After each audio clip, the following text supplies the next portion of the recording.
chest you making a radio? You think you tough? Yo, for the most newest music, the best music from the old school music to today, catering to the independents, hittinghardradio.com. Radio you can watch, the pulse of the city.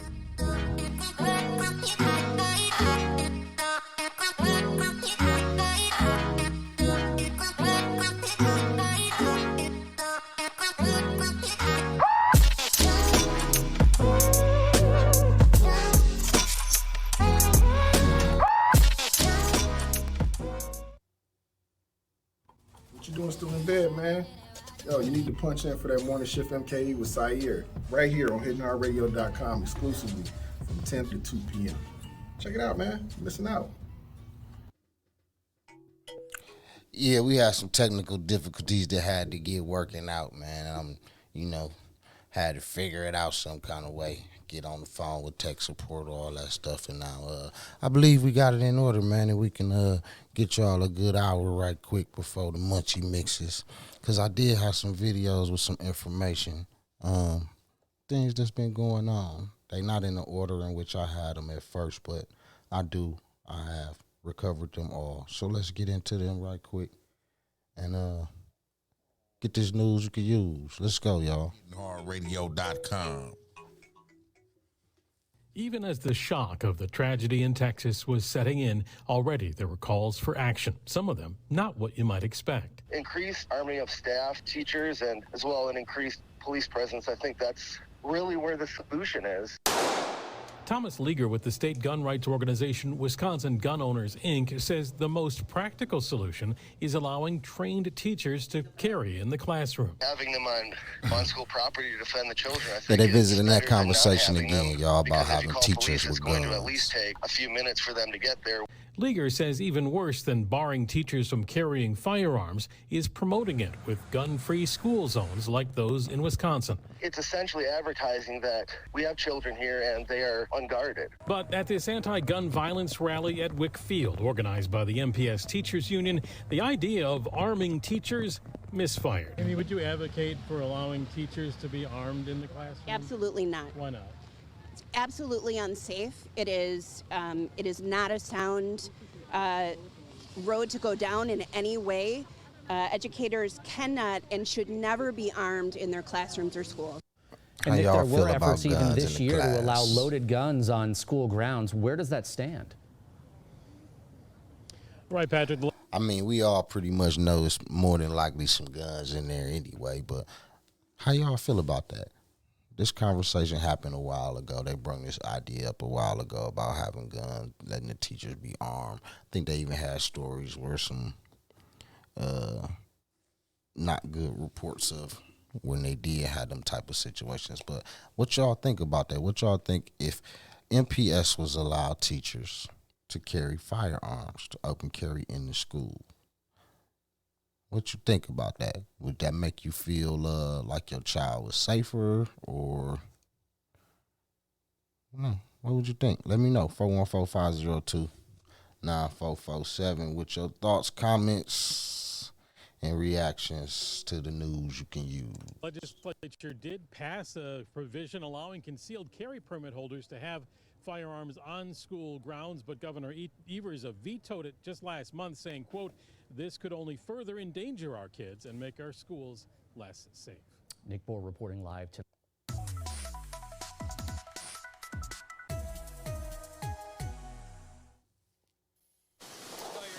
Matt Sizz is the lead brewer at Milwaukee's Third Space Brewing Company. You get the phone call and you're shocked, you're heartbroken.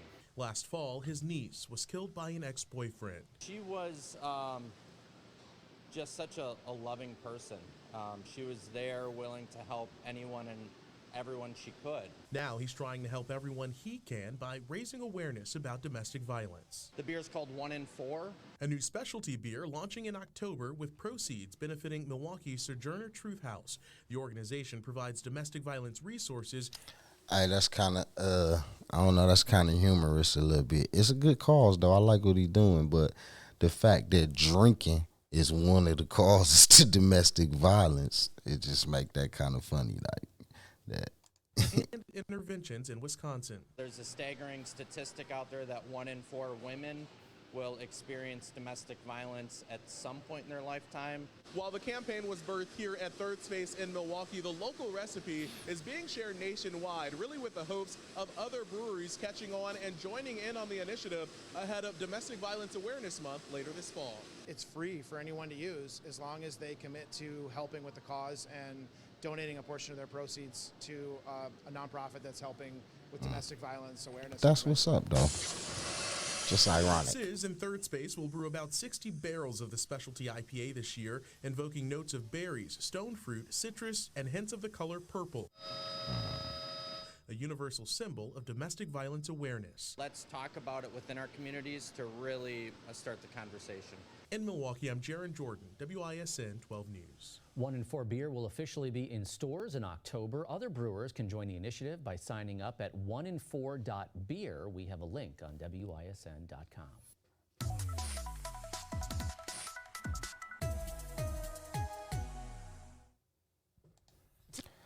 This next video is the committee table for the RNC. And I consider action for millions, and we're finna find out why. Tonight, the potential for a dead deal. Just minutes ago, a Common Council committee taking no action on a proposed agreement between the city and RNC, looking to potentially demand the city receive $6 million in direct revenue from the convention. I think the city needs a better deal. I think we need to get some revenue out of this. Approval of the agreement is a necessity for the RNC to pick Milwaukee to host their 2024 convention, outlining the city's obligations on everything from public safety to private security, parking, and street closures. A sometimes heated debate this afternoon. What are the exact gun rules surrounding this event? I mean, we have had a very challenging time these past couple weeks in the city. From public safety to how much economic benefit the city itself would see. But tonight, the entire deal may be in jeopardy. We've heard that. We didn't say no today. We asked the Elder to answer more questions and get clarity and ensure that the city of Milwaukee is taken into consideration. Supporters now left scrambling, including Mayor Cavalier Johnson, a Democrat, working behind the scenes of a potential full council vote. At this point, do you have the votes to get this past the full council? It's my expectation that the council will pass this contract. Right now, it remains unclear what happens next. The council president with the ability to bring this back before this committee or the full council, all tonight with the future of the RNC on the line. In Milwaukee, I'm Matt Smith, WISN 12 News. The proposal could go before the full Common Council as early as next week. The secretary of the host committee said late today the RNC has imposed a deadline of next Friday for the agreement to be approved.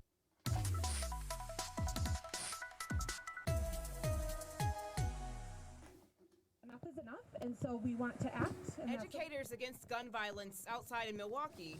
We need to protect our kids. And inside schools. This gun violence has gone on long enough. We are sickened and saddened over the most recent tragedy, and we're stunned. 21 people shot and killed in a Texas elementary school. 19 of them were children. We're burying children. Right. Instead of riding away in a school bus, they're riding away in hearses. This crowd wants to make sure Tuesday's shooting doesn't happen again, and they want to start with elected officials. I'm just so tired of the politicians not doing their job, and I think we should vote them out. You said they're not doing their job. What do you want them to do? We need to ban the assault weapons. That's what needs to happen first. Until changes happen, teachers prepare. We practice. What y'all think about that? Y'all think they need to ban the assault rifles? Where we close and lock the door, we turn off the lights, and we are silent. The fact that you practice those drills with your students, what does that say? We realize the possibility that it could happen. It's beyond me how this has come to be our reality, that we have to practice this way. Two things this group wants done immediately. They want to ban assault rifles, and they want to have background checks required on all gun purchases.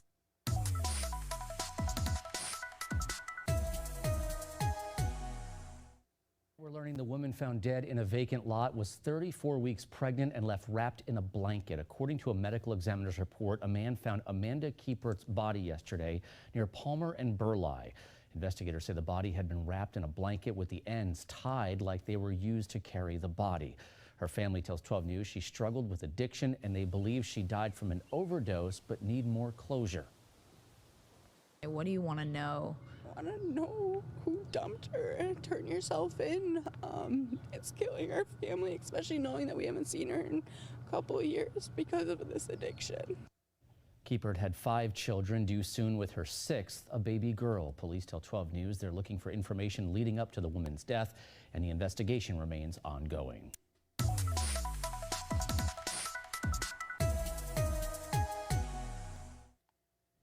Fear and anxiety. That's what a Milwaukee man says is constantly on his mind after police broke into his home, their guns pointed right at him. This the But story those we was officers waiting made a on. mistake. No apology.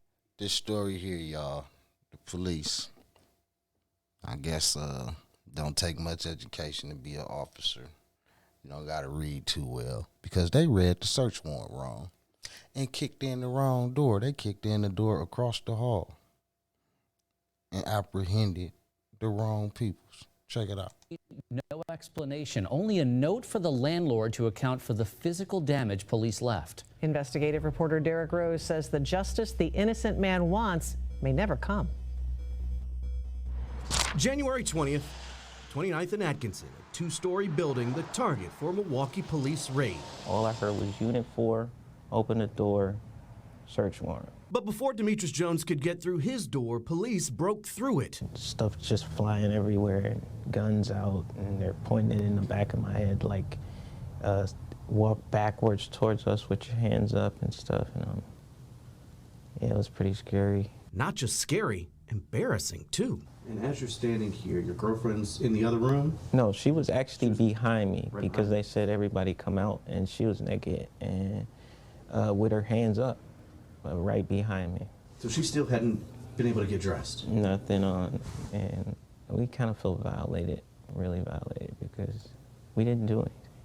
We didn't do it. The it he's referring to is the crime listed on this paper Jones claims officers showed him that day, a search warrant for possession of a controlled substance with intent to deliver. Specifically, police were looking for cocaine, drug paraphernalia, and weapons. They didn't take anything because there's nothing illegal in my house. They just started asking for mail, like, can we see your mail? Where's your ID? You know, what's your name? His name did not match the name listed on the warrant. The name to target, Dahir Evans, not Demetrius Jones. And there was something else. The warrant describes Unit 4 as the westernmost on the 2nd floor, but one might be confused looking from the outside. Unit 4, the unit police were targeting, is here. Jones' unit is on the other side. Now, when we show you where they're positioned on the map, Unit 4 is the westernmost, but Jones' unit is on the east, and he was in Unit 3, where police broke through the door. Sitting there in handcuffs, Jones had a revelation. I thought about it, and I said, you said Unit 4, and I'm Unit 3. Why would you say Unit 4 and then bust Unit 3? And that's when I kind of put it together and kind of called him out on it, like, you thought I was Unit 4, didn't you? And that's when they kind of stopped with everything. Police had the wrong place and the wrong man. But how? In an emailed statement, a police spokesperson wrote, based on information provided by a source, officers executed the warrant into an apartment unit that was not labeled and determined not to be the intended target unit. The statement adds, officers detained an individual from that unit. However, the individual was immediately released once officers were informed they were not in the intended unit.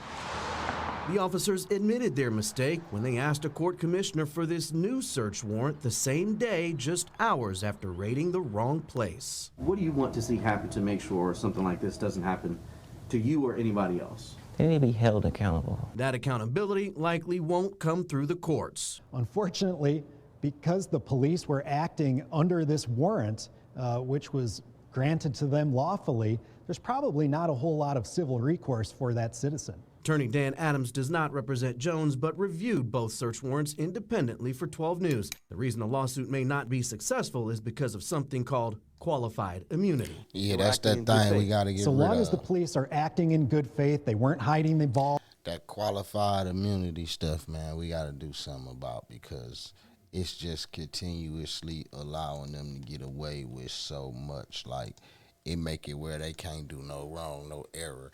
If they was, all they got to do is say they was acting in the capacity of their job, which in fact they was. But man, where's the accountability for reading it wrong? What if y'all gave that man a heart attack and he'd have died? What if that was an elderly couple in there? Then y'all got his woman standing there butt naked. Man, if I kick in somebody's door and have them standing there butt naked, I'll be on the sex registry. Something got to be done about that, man. We just can't keep saying, oh, it's the police, they made a mistake. They don't, man, them mistakes count. Them mistakes matter. Them mistakes can cost lives and all kind of stuff, man. They ain't going for your mistakes. Although they weren't lying to the judge who reviewed the warrants, there's not a whole lot that can be done. Did any of them? And then we assuming they ain't lying to the judge because, yeah, we're going to have a show on what's called rubber stamping. And that's why these judges rubber stamp these search warrants. They just grant them for no reason. The affidavits be bogus. It don't really be no CI or witness that's making a statement for the affidavit to get the warrant. And they just really getting over on us because we lack the knowledge of the law. You know what I mean? Offer an apology for coming in the wrong place. No apologies for it. Would that have made anything better for you, at least in the moment? For that moment, it could have, but the fear and the anxiety still. And the true story is, I know that area. I wonder if them the same cops. I used to have issues in that area. I was involved in some things over there, so I happen to know that they got some police that's like extra bogus over there, and they had make a technicality to cover them, but they really be on some shit trying to do something to you. Still haven't gone away. Still here.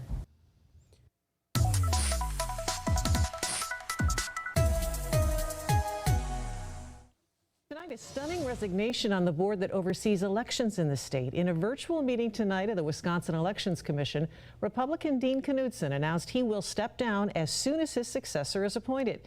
He said state Republican leaders have branded him a rhino, Republican in name only, because he believes Joe Biden legitimately won Wisconsin in 2020.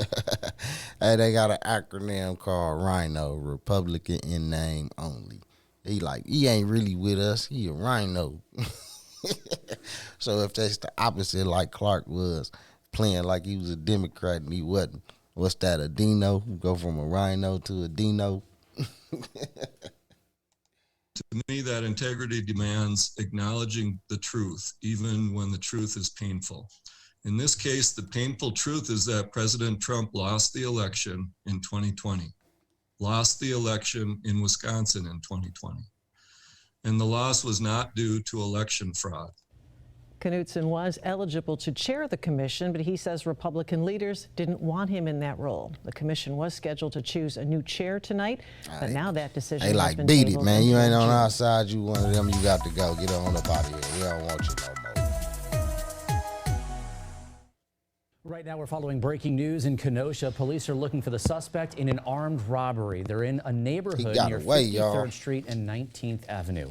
Let's get right to 12 News' Courtney Sisk live at the scene tonight. And Courtney, you just heard from investigators. Right here on the corner. And Patrick, what I can tell you is that for 6 hours today, Kenosha police were engaged in some sort of a standoff at this home right now. Take a look at this video from earlier. You could see police swarming the home, saying there was a possible armed person barricaded inside. We just learned that person is wanted for an armed robbery from a grocery store just down the street. That happened last night. We saw what appeared to be tear gas coming from the roof of the home. Officers just confirmed the suspect at some point escaped the house. Here's what they said. Officers did get over here, surrounded the house. We've been out here since 11 o'clock this morning. And out of an abundance of caution, we utilized Kenosha Police Department SWAT to clear the house. The suspect was not inside the house after clearing it, so he is still wanted. And they're telling me that suspect's name is Ricardo Garcia. He is on the run and is still wanted for an armed robbery that happened last night. Police are asking everyone in the area just to remain vigilant and call police if you see anything suspicious. They got over Courtney him Sisk right reporting away. live in Kenosha tonight. That's That's because he walked to and from the robbery. We are learning new details about the 19 children and 2 teachers who were murdered. Maria Villarreal is in Uvalde with more on that. Good morning, Maria. Robin, overnight I spoke with several of the families that have lost their children. They are still in a complete state of shock. The local funeral homes here have said that they will take care of the funeral services for these victims for free. But as I was talking to one of these mothers last night, she said, I am completely devastated. I don't know what to do. How am I supposed to plan a funeral for a 10-year-old? We're gonna pray that The small community of Uvalde shattered by tragedy, but determined to pick up the pieces, honoring the lives taken from families too soon.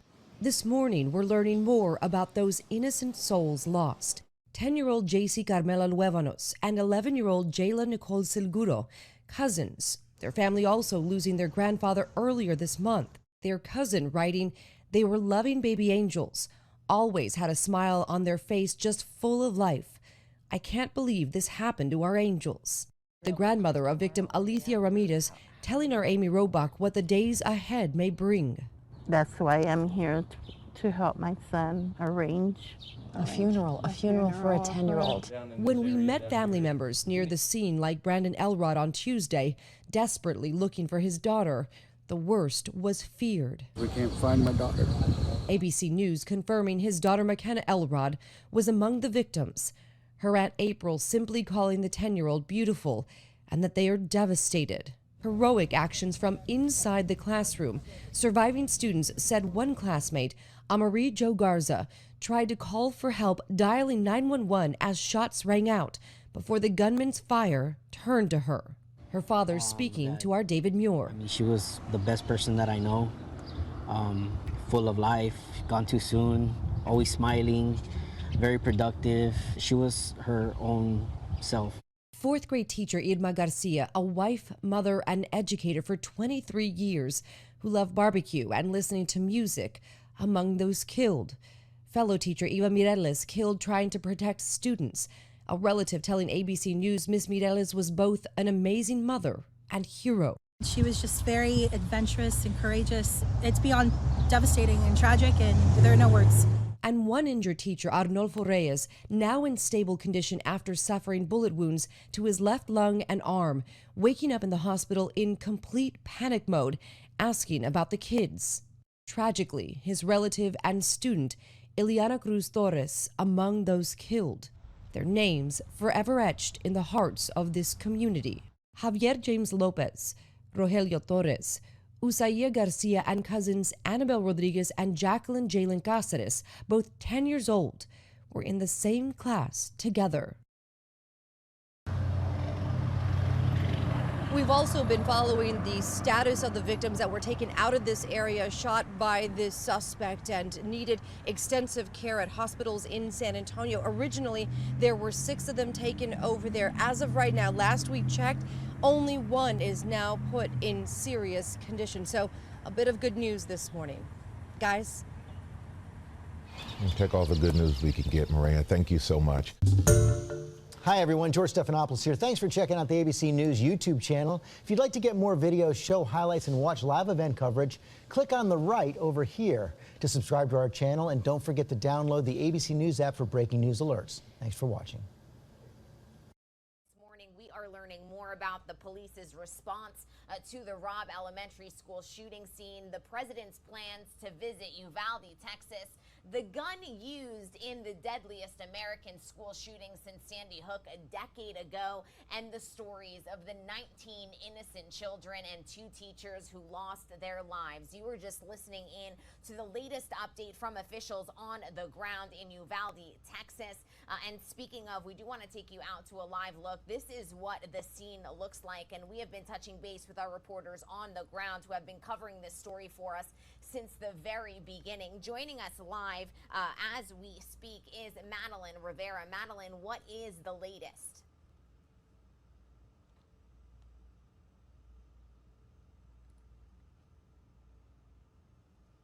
Robb Elementary School as the community tries to remember and honor the victims, despite lingering questions, including over the suspect's motive.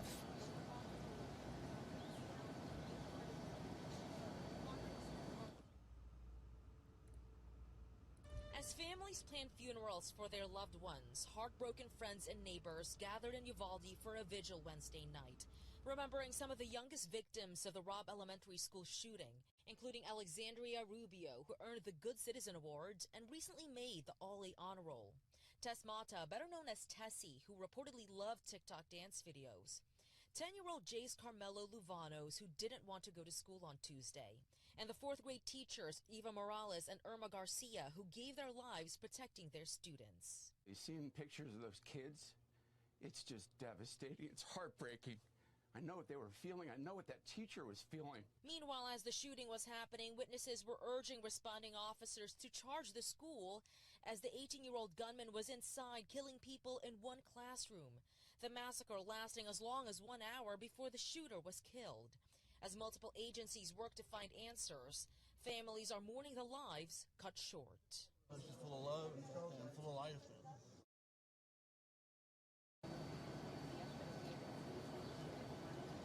And like you said, Gabby, President Biden is expected to visit Texas in the coming days to meet with the grieving families. Gabby? Thank you, Madeline, for that report. Do we know anything new about the gun, the weapons that were used in this attack, Madeline? Well, what we do know is police say that the shooter did buy 2 weapons days before the shooting last week, I believe, and he bought those legally. And we also know that he bought at least 300 rounds of ammunition. So those are the details that we know about the weapons, but police say that only 1 weapon was used to carry out this attack, an AR-15. Gabby? And Madeline, one other follow-up. Obviously, we are continuing to say the names of all 21 victims whose lives were lost as a result of this attack, but there are also other victims in the hospital. Do we have any updates on their condition? Yes, so 17 people were also hurt as a result of this shooting. Police say that they were non-life-threatening injuries, and we do know that several of those victims have been released from a local hospital. So it seems like they are going to be well on their way to recovery, which is good news. So those are some details that we can share you about the other victims, other people that were hurt as a result of this shooting. Gabby? When tragedy hits somewhere in this country, even miles away from New Orleans, a lot of people are left wondering how they can help. Donating blood is one of the best ways, we're told, to help, and it could save a life. The Blood Emergency Response Coalition was activated about 24 hours ago, and they've already seen an influx of donations of blood. Joining us now is Paul Adams with the Blood Center here in New Orleans. First of all, now, you guys normally do not send blood that's donated here out of town. This is a different case. Correct. Typically, when we host blood drives around this community, the blood is staying in our community. We service about 50 area hospitals in the area. And you guys have been in the news lately because you've said that you're having a shortage of blood. Right now you have about a 2-day supply. Normally you would like a 4-day supply. Right. The reason why we always ask for about a 4-day supply is because of situations like what occurred in South Texas. In South Louisiana, we deal with hurricanes. That could stop us from collecting blood for a number of days. And so the blood drives you're doing now are in correlation with other blood drives around the country, trying to get more blood to an area where it is needed, like in Uvalde, Texas. Correct. The Blood Emergency Response Coalition was set up because of situations like this. In years past, when there's been a need for an increased need for blood, we've had to reach out to organizations and ask for help. Because of Burke, we now know that that blood is available if something happens. And when you say Burke? Blood Emergency Response Coalition. So it's about 40 blood centers across the country. And when something like a mass shooting occurs, or an earthquake, or a hurricane, this is a way to make sure that the blood supply is still there. And so how much blood do you foresee you guys sending to Uvalde? I think by this point they've stabilized. They've probably stabilized, yeah. So now it's just because you say it's the right thing to do. It's the right thing to do, and we need it. We need it locally. Due to COVID, due to Ida, our blood supply has been low for the last few months. And I was just telling you, I was at the JCC over the weekend, and they were having a blood drive there. I mean, how often does that happen with you guys? Every day we host about half a dozen blood drives, and we've got about the same amount of donor centers that are fixed sites. And how many blood mobiles do you have? Is it just the one? Oh no, we've got 5 different blood 5 of buses. Them. Okay, so in a normal weekend, I mean, how many blood drives will you or blood mobiles will be out and about? So there you go, y'all. Find out. I know a lot of y'all donate blood or whatever here. So they might be needing y'all to come in a little bit more often. I'm not sure. It's worth looking into. Find out. And what's the lowest the blood center has been in a while? Because I know it was in the news several weeks ago because you said it was dangerously low.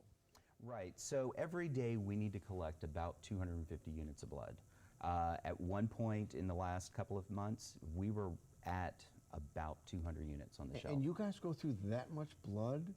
Well, we're servicing over 50 area hospitals. So yeah. Okay. Yeah. And so how big of an area do you guys cover? Most of South Louisiana and southern Mississippi. Okay. So it is a lot larger than just New Orleans. Correct. All right. You can find the nearest blood center by visiting tbcdonors.org. That's tbcdonors.org. The website is posted on our website, wwltv.com. Just click on the links tab. Right now in Wisconsin, background checks are not universal, meaning they are only required when purchasing from a licensed dealer. WISN 12 News' Hillary Mintz explores Wisconsin's current law when it comes to buying a gun in the Badger State. There are several state and federal checks currently in place prior to buying a gun in Wisconsin. 12 News stopped by Fletcher Arms in Waukesha, where they sell about a dozen guns a day. First, a buyer must pass their eligibility questionnaire. If the gun is actually for you or if it's for someone else, because it actually has to be for you. And it asks if you have felonies or if you're a fugitive from justice, if you've been, if you have any mental commitments. If you pass, then they run a background check through the State Department of Justice for handguns and FBI for long guns, a process that can be instant or take several days. Once I completed the form, I actually did a background check while I waited, make sure that it came back clean. If it didn't, I couldn't get it or walk out with it. So the current gun laws on the books say at age 18, per federal law, you can buy a rifle or a shotgun. At age 21, you can buy a handgun. You can't legally buy a gun if you have a felony conviction, a serious juvenile offense on record, a mental health commitment, or any court order that bans you from possessing a gun. According to the DOJ, in 2021, they approved more than 200,000 applications for purchase, denying about 2,500. Fletcher Arms say background checks, state and federal, typically come back right away, but lately they have seen an increase in denials. Does that indicate anything to you when you see more denials? I'm not really sure what it indicates, just more, maybe more people in general are purchasing guns, so then the approvals and the denials would both go up. In Waukesha, Hillary Mintz, WISN 12 News. And state law does allow someone younger than the age of 18 to use a gun for hunting or target practice.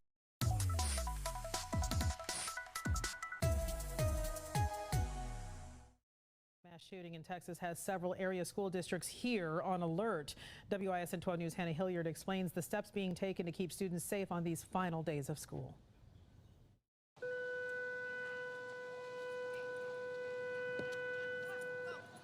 As parents dropped off their children at Jefferson Elementary School in Wauwatosa Wednesday, it was hard to ignore the small Texas town 1,300 miles away. I mean, you send your kids to school assuming they're going to come home safe, you know, and so it's just very, very sad, tragic. Wauwatosa's superintendent joined several other area districts, sending letters to families discussing resources and protocols in place. Some, like Germantown and Whitefish Bay, even announcing an increased police presence at their schools. Here at Burbank Elementary School in Milwaukee, we had an administrator on Wednesday come outside, chat with us to see what we were doing here. The superintendent is asking these school leaders to remain vigilant and visible in the days ahead. In a statement, Dr. Keith Posley with MPS said, quote, These incidents have become far too commonplace, and my hope is that we find a solution that ends senseless gun violence of all forms. That's really scary. Make you wonder if your kids is really safe at school. Were you nervous bringing her to school today? Yes. Nervous to ever get that dreaded call. That's the last thing any parent wants to hear. So my heart goes out to all those families that lost their children and those teachers too. In Milwaukee, Hannah Hilliard, WISN 12 News. I wanted to, but I ain't say it, y'all. I ain't say it. Today, America grieves. There's nothing partisan about it. First of all, we're all heartbroken. Wisconsin's 2 U.S. senators offered very different views Wednesday about ways to prevent school gun violence. Having a hard time. He run like I wants run. what she calls common sense gun laws, such as background checks for all gun sales, including private transactions at gun shows, online or in person. What would be the first thing you'd want to see accomplished? Without a doubt, I would want to begin with universal background checks. Republican Ron Johnson did not respond to 12 News' request for an interview Wednesday and ducked a question. I wonder what do all those measures, like, do they think those measures are going to stop all that stuff from happening? Or, like, these guns still exist. These guns still get bought. It's just recently, yeah, a lot of y'all school shooters or whatever shooters been having legal guns, but, man, them guns been in the streets for a long time, yo. I don't really understand what the way y'all trying to combat it. Like, I don't get how y'all feel that's gonna make it stop. If you put a ban on this, a ban on, it's a ban on sawed-off short barrel rifles, but people still sawing them off. Question from a CNN reporter about expanded background checks. In the wake of this shooting, why not expand background checks? But Johnson did speak on the Senate floor Wednesday, urging passage of a bill he sponsored to create a national clearinghouse of information about best practices for school safety, legislation introduced after the 2018 Parkland, Florida mass school shooting. It's a good idea. It could save lives. It is an action when people are calling for action following this tragedy. But the Senate Democratic leader said Johnson's bill doesn't go far enough. Alone, the Johnson bill is not in any way, shape, or form a sufficient solution. Neither party has enough votes to pass any legislation without support from across the aisle. But Baldwin tells 12 News there is no more time to waste. How many more Americans, how many more little children are going to have their lives taken away by gun violence before we do something? It's a question people everywhere are asking. In Milwaukee, I'm Kent Wainscott, WISN 12 News. 12 News also requested interviews with all of the members of the U.S. House from our area. Representatives Gwen Moore, a Democrat, and Republican Brian Stile were not available. Republicans Glenn Grothman and Scott Fitzgerald did not respond to our request.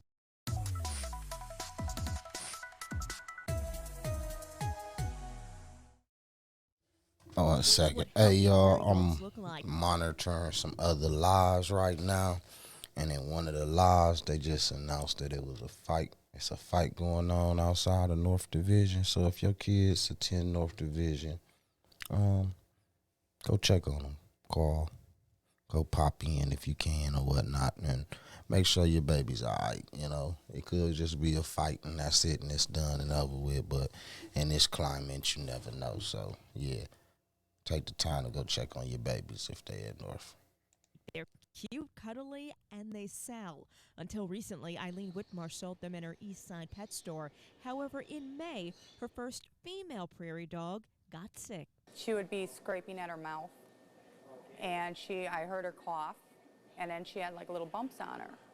So then what we did was we immediately took her and quarantined her away from the public. Whitmarsh was concerned about the animal's health, but her health was in jeopardy. She didn't realize it at the time, but it appears prairie dogs pass their virus to Eileen. It started with chills and a fever, a higher fever, and then it progressed from there with a bad cough. And within a couple days, my lymph nodes got really swollen. In some 16 other cases, doctors suspect prairie dogs passed on symptoms consistent with this monkeypox. A rash is a red flag. Most human symptoms appear to begin in the hand or arm where direct contact with animals has taken place. For the next couple of days, people with possible monkeypox cases have access to the one vaccine that could actually prevent the virus or make it less severe.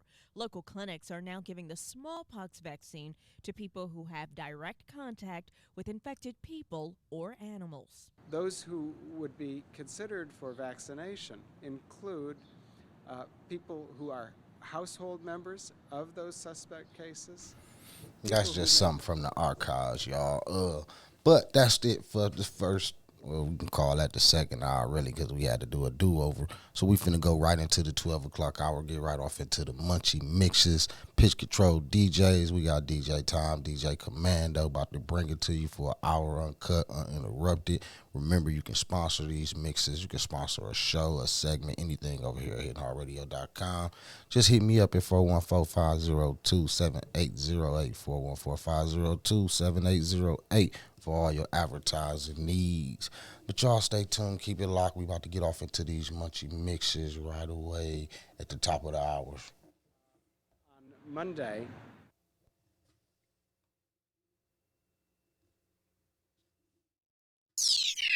Check out your station on the World Wide Web. HitHeartRadio.com. He says, rise up, black leaders. I need a black, nappy-headed, wide-nosed, thick-lipped hero. Someone who looks like me. Someone who wears the same black skin as I today, tomorrow, and all my yesterday years. Someone who has lived with the same preordained mental, physical, emotional, and psychological scars of slavery. Forced to walk the earth judged by the color of their skin, not by one's character. I need a black, nappy-headed, wide-nosed, thick-lipped hero, someone who looks like me. Someone bold enough to scream, yell, let's change this stuff. Let's organize and tear down this white power-only mentality. Someone who refuses to lower his head to the ground with shame. Someone who refuses to be comfortable with, I got mine, you get yours. I need a black, nappy-headed, wide-nosed, thick-lipped hero, someone who looks like me. Someone who would stump down on racism and force change by any means necessary. Picketing, marching, sitting-ins, and striking to secure the rights for all living things now and for the babies of tomorrow. So, our children will be able to shout from Mount Everest in Asia to Mount Yesus in Ethiopia, bequeathing their echoing voices even in the low streams of the muddy Mississippi River, witnessing the written words that black people were not just fried chicken, watermelon eating people, running around too scared to speak up, stand up against the injustices forced upon them. I need a black, nappy-headed, wide-nosed, thick-lipped hero, someone who looks like me. That's what she said, right? That's what a young kid who grew up because of she had a movement to join, because she had a movement to speak up and to fight back, because at the end of the day, like, we're in the same situations. Yes. Housing is not good. No, it's not. Jobs are not good. No, it's not. Access to health care is not good. Our schools are not good. Our children are dying in young ages. Like, the things are the same situations, and who is gonna be the heroes? Who's gonna rise up? It's gonna have to be you. It's gonna have to be me. It's gonna have to be our community. It's gonna have to be the little ones and the older ones. It's gonna have to be all of us. And so why DC? It's because I think this experience is gonna empower you. It's gonna show you that you are somebody, that you are worth fighting for, that you have the fist necessary, you have the fight necessary to make changes, not only in DC. That's far away from us. But you can do it right here in your own backyard. You can do it right here in your community. And so why this trip? It's because of you. It has to be you. It has to be all of us rising up and standing up and fighting back.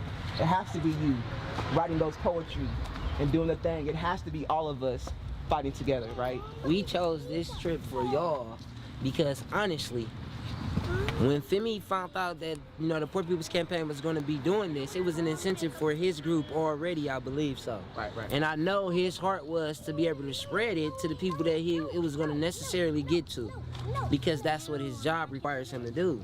But his calling through that job was where he manifested in his own mind to create a change for y'all, and create that through that opportunity of his job being able to provide the trip. This is surrounded by the Poor People's Campaign. There's going to be 43 states that are going here. So, y'all not only going to be, going to just be a part of a moment, you're going to be a part of a movement. And this is huge. Like Femi said, you can make changes here, but what's happening to us, people of color, it's happening to us on a national level. If you want to make changes on a national level, you have to get to Washington, D.C. Those seats are the seats that make changes on a national level, nationwide. We want to see Ketanji Brown Jackson come out of Milwaukee, Wisconsin. We want to see Barack Obama come out of Milwaukee, Wisconsin. We want to see the changes that are made on a national level come from here in our hometown. We believe in y'all. This movement wouldn't be a movement without the youth. This is something that's not only sparked by us, but it's for the youth. It's going to be sparked by y'all.